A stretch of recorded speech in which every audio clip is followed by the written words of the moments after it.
내가 아무리 금식하고 기도하고 내가 아무리 주님 앞에 내가 모든 것을 다 맡긴다고 할지라도 내 죄악과 내 모든 것을 주님 앞에 고백하지 않으면 그 기도는 한날에 허공치는 꽹과리 소리밖에 낼 수 없는 거예요. 이제 여러분, 하나님을 진정 알아가면서 소망 가운데 하나님의 능력을 내가 알면서 그 믿음으로 고백하고 기도하고 나아갈 때 나의 기도가 주님의 크신 역사로 응답될 줄 믿습니다. 오늘 우리에게 주신 하나님 말씀 보겠습니다. 에베소서 제1장 15절에서 23절까지 말씀입니다. 에베소서 제1장 15절에서 23절 다 찾으셨으면 제가 한 절 여러분에게 봉독합니다. 이로 말미암아 주 예수 안에서 너희 믿음과 모든 성도를 향한 사랑을 나도 듣고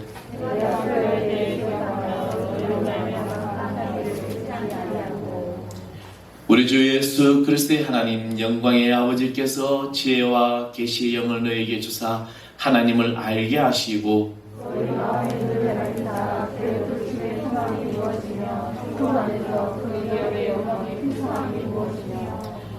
그의 힘의 위력으로 역사하심을 따라 믿는 우리에게 베푸신 능력이 지극히 크심이 어떠한 것을 너희로 알게 하시기를 구하노라.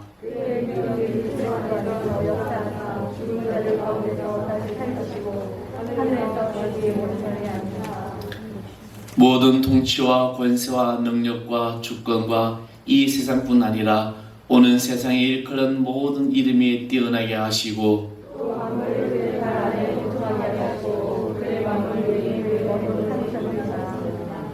다 같이 합니다.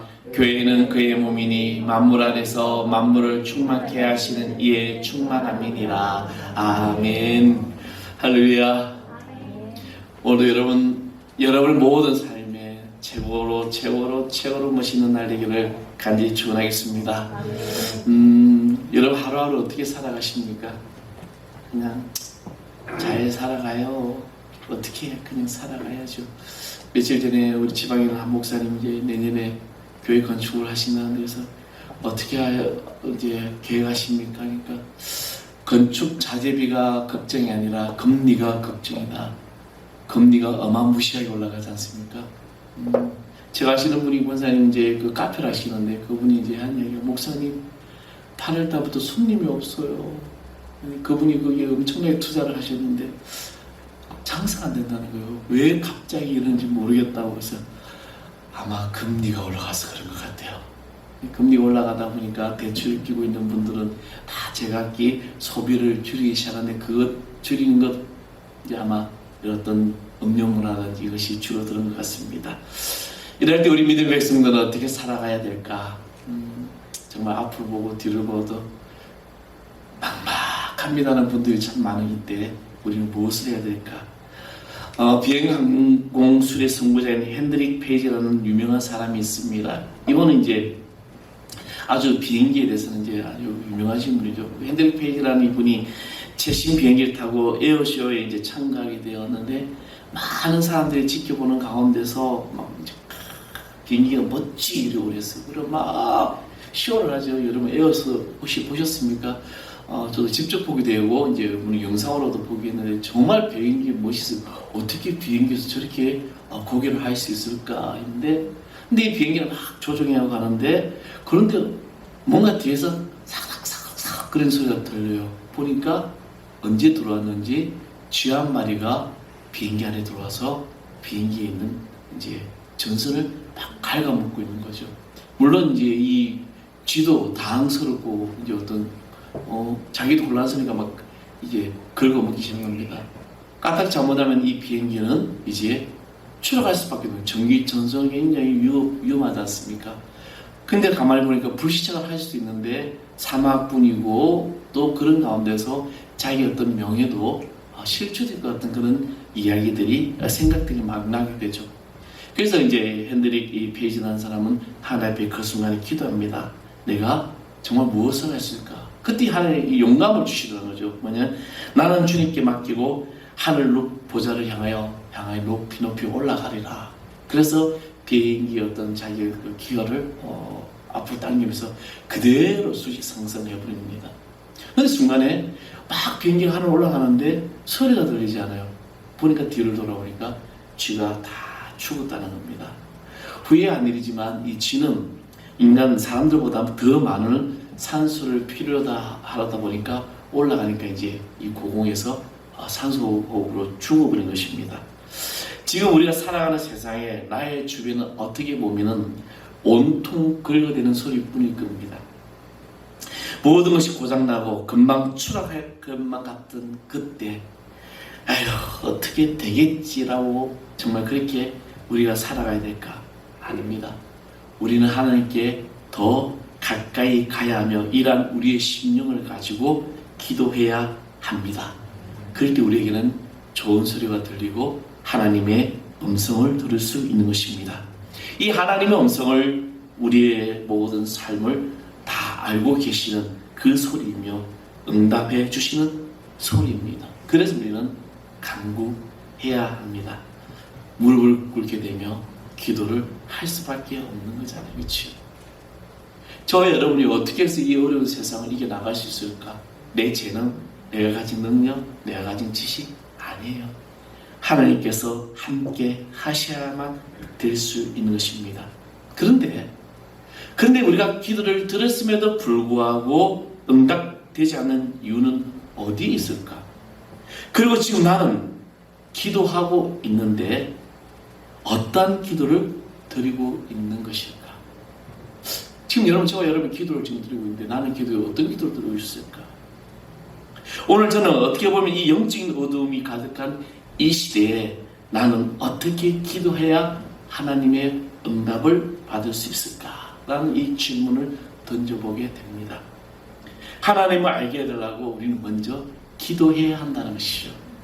오늘 본문의 사도 바울은 에베소 교회에게 영적인 통찰력으로 하나님이 창세 전부터 우리를 택하시고 주 예수 그리스도의 믿음으로 말미암아 그저 주시는 하나님의 은혜와 영광과 찬양을 돌려드려야 됨을 말씀하고 그리고 너희들 위한 기도를 드린다는 것입니다.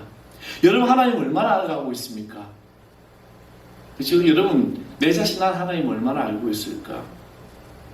이 기도 가운데 사도 바울이 지금 이야기하고 있는 것이 에베소 교인들에게 하나님을 알게 해달라고 강구하고 있는 겁니다.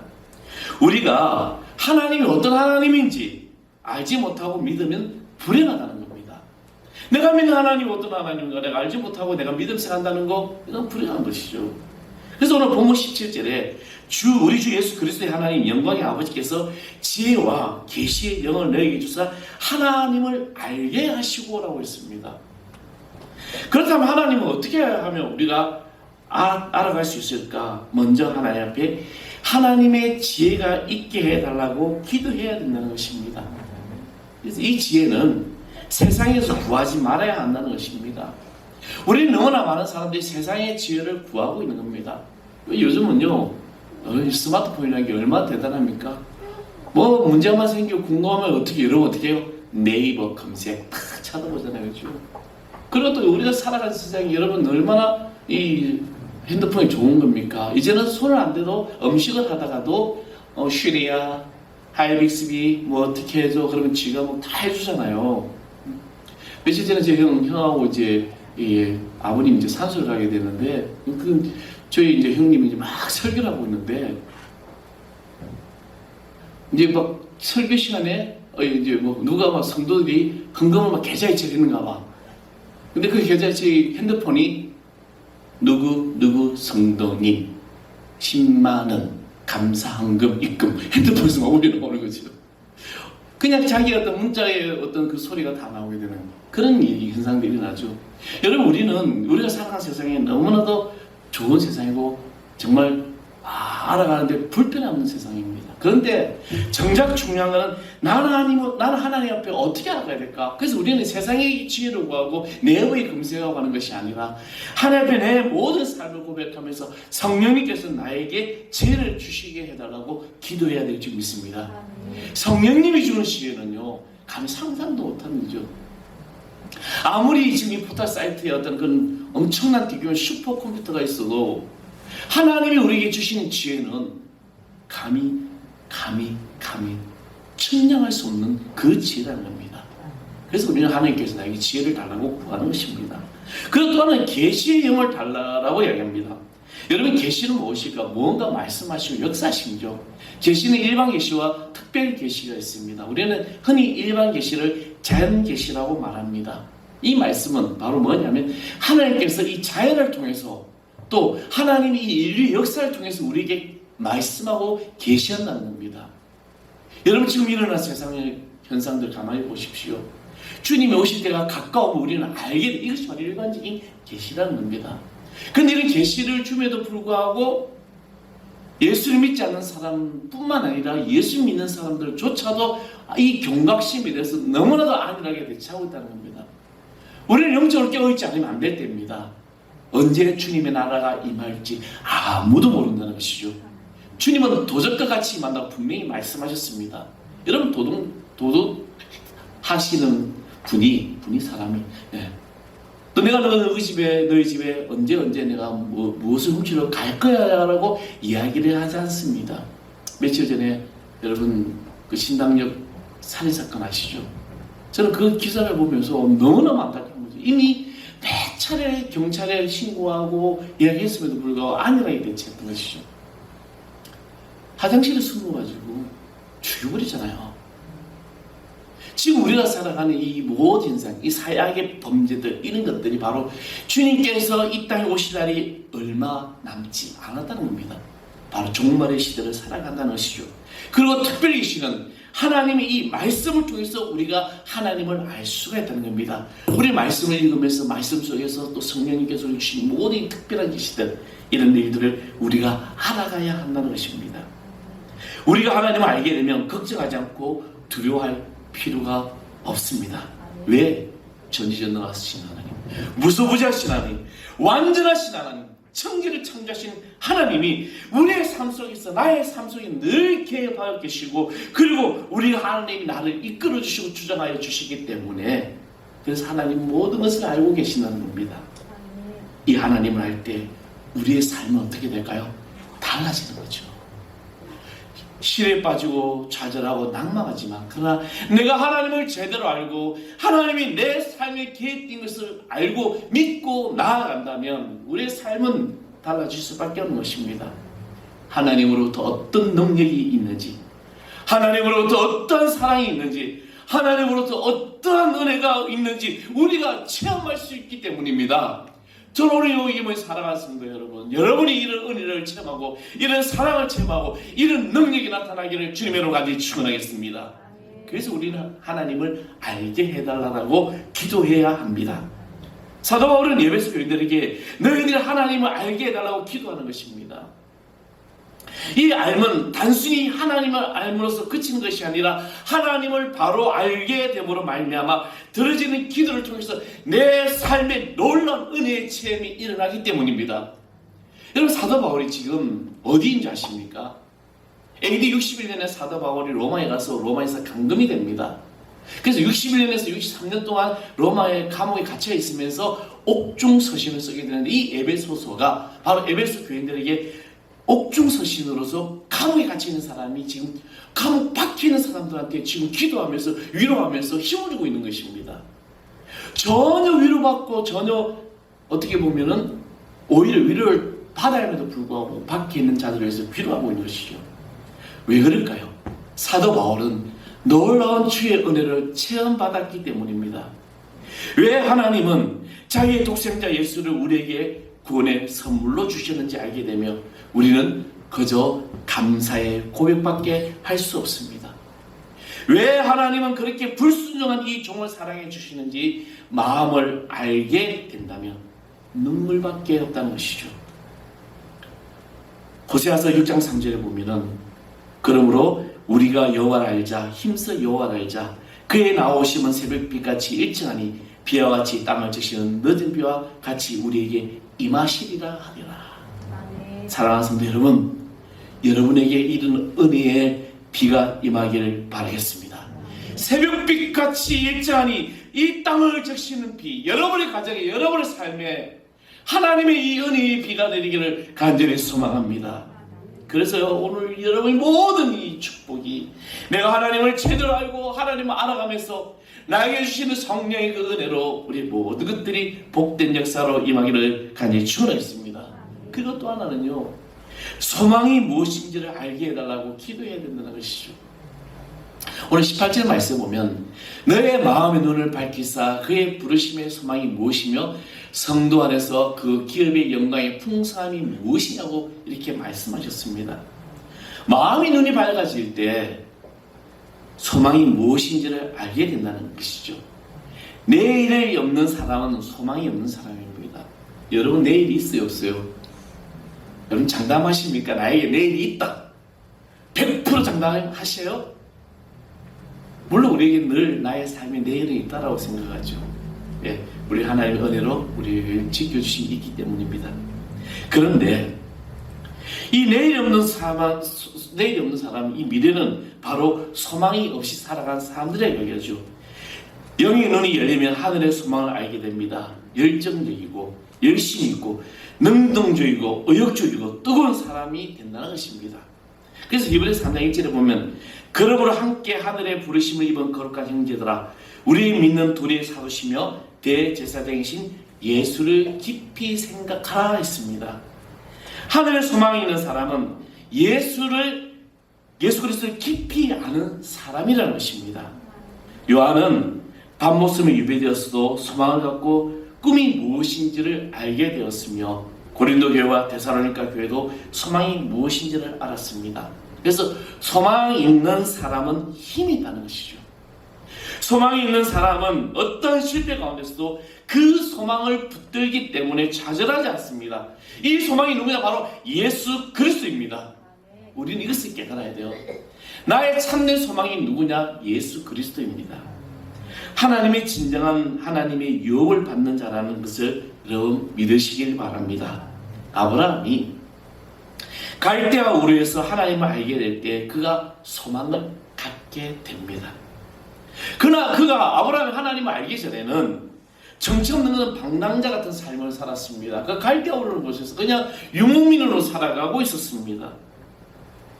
그 하나님 알기 전에는 어떻게 보면 하루하루의 그의 모든 생활에 만족하며 하루살이 같은 인생을 살았는지 모릅니다. 그러나 그가 하나님을 알게 되고 하나님을 만나게 됨으로 말미암아 그는 소망을 갖게 됩니다.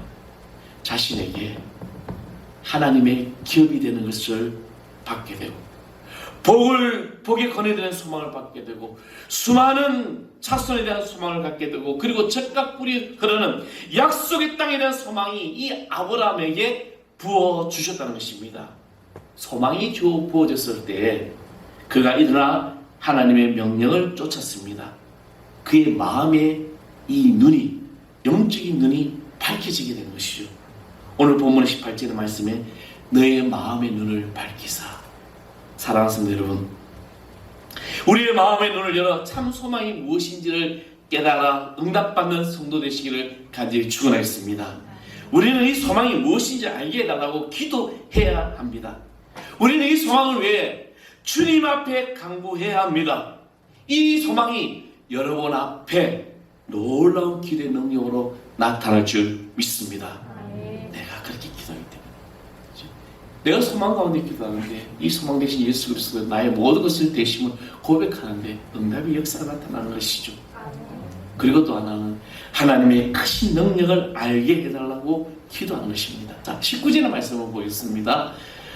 말씀 보면 그의 힘의 위력으로 역사하심을 따라 믿는 우리에게 베푸신 능력의 지극히 크심이 어떠한 것을 너희로 알게 하시기를 구하노라.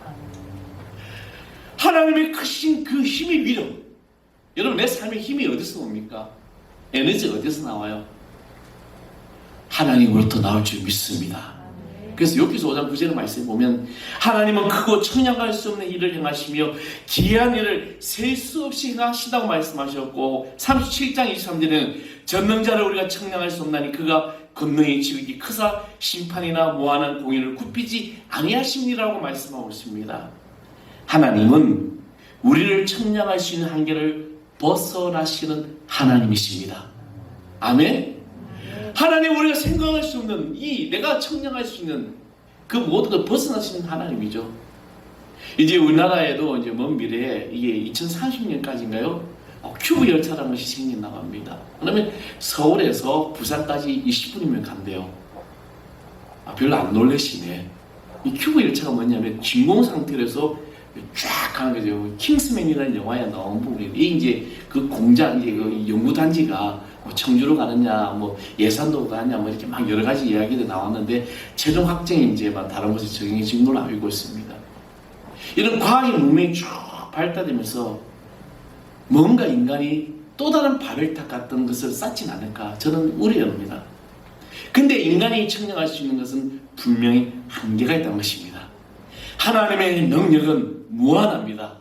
그래서 하나님의 능력이 무엇인지 우리가 그것을 깨닫게 해달라고 기도해야 합니다.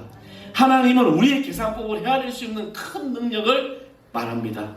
어떻게 보면 말로 상상도 할 수 없는, 아니 도저히 인간적인 방법으로, 인간적인 과학으로, 인간적인 생각으로 불가능한 방법이 바로 하나님의 능력인 것입니다.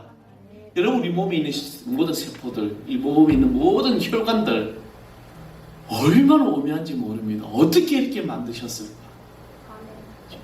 이것이 하나님의 놀라운 은혜와 능력인 것입니다.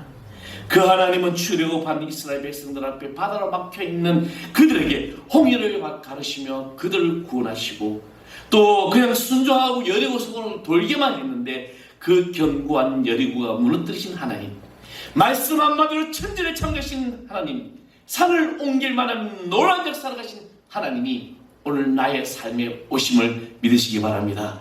그 능력이 나의 능력이 되신 것이죠. 우리는 입술로 고백하는 대로 능력과 권세를 이미 받았음을 여러분 아시길 바랍니다. 그래서 우리 입술은 부정한 입술이 되면 안 되는 거예요. 늘 긍정의 말씀을 하고 긍정의 입술이 되어야 될 줄 믿습니다. 기뻐하고 감사하고 될 거야. 하나님 축복해 주실 거야. 하나님 역사가 나타날 거야. 하나님의 은혜로 내 삶이 놀라운 복의 자녀가 된 것을 나는 믿습니다라고 고백할 때 하나님의 크신 은혜와 역사가 임한다는 것입니다. 우리 입술이 정말 내가 받은 줄을 믿고 나가는 주의 자녀들 때 이 능력과 축복과 권세가 이미 나에게 주셨음을 믿고 나갈 때 아버지 하나님께서 더 큰 하나님의 은혜로 복을 주실 줄 믿습니다. 우리의 삶 속에 독생자 예수 그리스도 주신 하나님이 무엇을 주지 못하시겠어요? 그렇잖아요. 이제부터는 하나님을 위해서 당당하게 살아가시길 바랍니다. 사용 방법은 성경입니다. 방법대로 다 사용하시기 바랍니다. 아멘? 이런 물건을 사게 되면 매뉴얼이라고 나오죠. 어떤 물건을 사든 그게 매뉴얼이 있습니다. 사용상 주의할 것, 어떤 것들. 근데 여러분 혹시 이케아라는 그 곳에 판매하는 가구라든지 물건을 사보신 적 있습니까? 너무너무 복잡합니다. 저는 항상 매뉴얼을 봐요. 설명서를 보고 어떤 도면을 보는데, 근데 이케아를 제가 볼 때마다 헷갈릴 때가 많아요. 그래서 이 이케아 제품에 전문적으로 조립해주는 그런 알바도 있더라고요. 그러니까 그것을 뭐 10,000원, 20,000원 받아가지고 조립해줍니다. 뜨더라고요. 그래서 나도 저런 건 한번 해볼까? 뭔가 조립하는 건 잘하니까. 아마 그만큼 복잡하다는 것이죠. 그런데요, 놀라운 것은 우리 이 매뉴얼 성경 말씀, 하나님의 말씀은 복잡하지가 않습니다. 그냥 이 말씀대로 그대로 살기만 하면 내 모든 삶에 하나님의 크신 역사가 나타난다는 것입니다. 오늘 주님 앞에 이 매뉴얼대로 말씀대로 살아갈 때 이 능력을 받는 하나님의 자녀들 줄 믿습니다. 그리고 나의 죄를 용서해 달라고 기도해야 합니다. 이 강구함이 없이는 우리의 기도는 어떻게 보면 이기적인 기도가 될 수밖에 없는 거죠. 그렇잖아요. 여러분, 나의 기도 가만히 생각해 보십시오. 우리 무엇을 기도합니까? 하나님 이것도 해주시고요, 이 문제 해결해 주시고요, 이것도 잘 되게 해주시고요, 이것도 해주세요. 그런데 가장 중요한 것은 나의 죄를 용서해달라는 이 기도. 주님은 바리새인과 세리의 기도를 통해서 하나님은 세리의 기도를 받으셨다라고 말씀하셨습니다. 눈으로 보이는 신앙적인 면에서는요, 바리새인들이 더 잘하는 것 같아요. 왜요? 바리새인은 주여, 나는 금식 기도도 잘하고, 나는 주님 앞에 11조도 잘하고, 나는 뭐도 잘하고 다 했는데, 근데 복음서에 나온 바리새인과 세리의 기도를 가만히 보게 되면 세리는 감히 하늘을 우러러보지 못하고 주여 이 죄를 용서해달라고 해서 죄 용서 고백을 기도하는 것입니다. 그런데 주님은 이 세리의 기도를 하나님이 들으셨다고 했습니다. 그것은 바로 죄의 고백입니다. 때로는 내가 바리새인처럼 살고 있는지 모릅니다. 하나님은 저도 금식하고 작정하고 기도도 잘하고요, 주일도 잘하고 내가 헌금도 잘하고 11조도 잘하고요, 구제 사업도 잘하고요, 뭐도 잘하고 다 잘합니다라고 하면서 하나님 앞에 내 모든 것을 고백할 때 정말 나는 이 바리새인처럼 살아가지 않았는지. 물론 이 모든 것이 대단히 중요합니다. 우리 신앙에 대해서 반드시 필요합니다. 그러나 이 모든 것을 내 삶을 완전히 내어놓고 회개하는 이 기도가 반드시 따라야 됩니다. 네. 주여, 지난날의 나의 모든 허물을 용서해 주시고 내가 입술로는 사랑하고 있지 않은지 겸손하라고 했는데 낮아지라고 했는데 나도 모르게 높아지려고 나타내려고 내 삶을 자꾸 나타내려고 하지 않았는지, 내가 없으면 안 될 것 같은 이 교만에 빠지지는 않았는지, 상처당하고 아파하는 자들에게 감싸주고 어루만져 주라고 했는데 오히려 그 상처를 더 깊게 하려고 하고 있지는 않은지, 아니면 이런 것조차 내가 전혀 모르고 내 기분대로 지금 살아가고 있지는 않은지, 영적인 이 무능함에 빠져 있지는 않은지, 우리의 기도를 뒤돌아봐야 돼요. 오늘 우리의 기도, 나의 기도를 여러분 다시 한번 뒤돌아보십시오. 내가 진짜 하나님을 향하여, 주님을 향하여 나의 모든 간절함이 포함된 기도인지, 아니면 한나 울리는 꽹가리 같은 그런 기도는 아닌지, 우리의 신중의 마음의 문을 여시고 진정 하나님을 알고 소망을 알고 그 능력을 깨닫고 나의 죄를 다 고백하며 나아갈 때 조지물 목사님처럼 모든 기도 응답되는, 오늘 여기 모인 사랑하는 성도 여러분들 좀 있습니다. 나의 부족함을 알아야 돼요. 나의 교만을 알아야 됩니다. 나의 연약함을 알아야 돼요. 내가 아무리 금식하고 기도하고 내가 아무리 주님 앞에 내가 모든 것을 다 맡긴다고 할지라도 내 죄악과 내 모든 것을 주님 앞에 고백하지 않으면 그 기도는 한날에 허공치는 꽹가리 소리밖에 낼 수 없는 거예요. 이제 여러분, 하나님을 진정 알아가면서 소망 가운데 하나님의 능력을 내가 알면서 그 믿음으로 고백하고 기도하고 나아갈 때 나의 기도가 주님의 크신 역사로 응답될 줄 믿습니다. 교만하지 마십시오. 나를 나타내려고 하지 마십시오.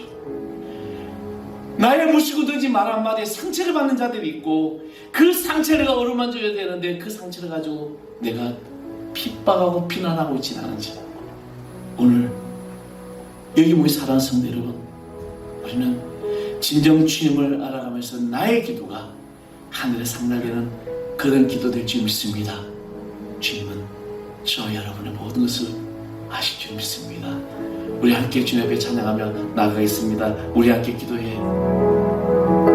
우리 함께 기도해. 주 앞에 나와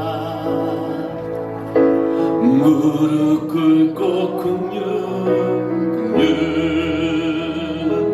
베푸시는 주, 하늘을 향해 두 손 들고